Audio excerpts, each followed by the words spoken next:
இடம் பொருள் நேயர்களுக்கு வணக்கம். ரணம் அறம் தவிர இந்த படத்தோட ரிவ்யூ தான் இந்த வீடியோவில் பார்க்க போகிறோம். லாஸ்ட் மந்த் ரிலீஸ் ஆச்சு. இந்த மந்த் ஓடிடியாக ரிலீஸ் ஆயிருக்குது அமேசான் பிரைமில். யாரெல்லாம் பார்க்கணும்னு நினைக்கிறீங்களோ தாராளமாக பார்க்கலாம் அப்படின்னு இருக்க ஒரு த்ரில்லர் படமாப்பா. ஒரு த்ரில்லர் படமாக ரிலீஸ் ஆயிருக்குது. த்ரில்லர் படம்னா சூப்பரான ஜான்ராவாக இருக்குது, நல்லா இருக்கும் படம், என்கேஜிங்காக இருக்கும் அப்படின்னு நினச்சி தான் இந்த படத்தை ஸ்டார்ட் பண்ணுச்சு. ஆனால் எதிர்பார்த்த அளவுக்கு இருந்ததா அப்படிங்கிறத இந்த ரிவ்யூவில் நீங்கள் பார்க்க போகிறீங்க. த்ரில்லர் ஜான்ரா எப்படியும் படம் ஓடிடுன்னு ஸ்கிரிப்டை செலக்ட் பண்ணாரான்னு தெரியல. வைபவோட 25வது படம். த்ரில்லரையே ஃபார்வர்ட் பண்ணி பார்க்குற மாதிரி தான் இருந்தது. போலீஸ் ஸ்டேஷனில் கேஸ் ஒன்று வருது, அதில் ஹெல்ப் பண்ணுறதுக்கு நிறைய பேர் இருப்பாங்க. அந்த மாதிரி ஒரு பர்சன் தான், அந்த ஹெல்ப் பண்ணுற பர்சன் தான் வைபவ் சிவா அப்படிங்கிற கேரக்டரில் பண்ணியிருக்காரு. சிவா ஒரு ஆர்டிஸ்ட், ஆல்ரெடி ஏடியா இருந்தாரு. ஒரு ஏடியாவே லவ் பண்ணி கல்யாணம் ஆனதுக்கப்புறம் காரில் போயிட்டு இருக்கப்ப ஆக்சிடென்ட் ஆகி, அதுக்கப்புறம் அந்த ஆக்சிடென்ட்ல இருந்து மீள முடியாம, டிப்ரெஷன்ல இருந்து மீள முடியாம ஒரு ஸ்டேட்ல இருக்கிறாரு. அங்க இருந்து தான் கதை மூவ் ஆகுது அப்படி மாதிரி இருக்க.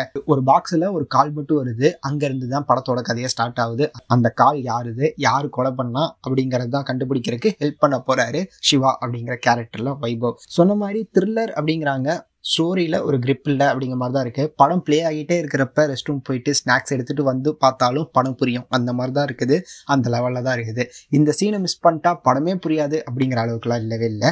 அப்பப்போ த்ரில்லர்னு மியூசிக் மூலிமா ரிமைண்ட் பண்ணுறாங்களே தவிர அவ்வளோ பெருசாக எதுவுமே ஒர்க் ஆகலை அப்படிங்கிறது தான். ஹீரோ போலீஸ் இல்லைங்கிறனாலையா தெரியல, போலீஸ் கூடவே ஹோல் ஸ்டோரி மூவ் ஆகுது. போலீஸு அவங்களுக்கான கதை தான் இந்த படம் அப்படிங்கிற மாதிரி இருக்குது. அதில் எப்படி சிவா ஹெல்ப் பண்ணுறாரு அப்படிங்கிறது தான் கதையாக இருக்குது. ஆனால் போலீஸ் ஸ்டேஷனுக்குள்ளே அப்படின்னு போய் பார்த்தோம்னா ஒரு சீன் மட்டும் தான் போலீஸ் ஸ்டேஷனுக்குள்ள வச்சிருக்காங்க, மற்றதெல்லாம் வெளியே வச்சிருக்காங்க.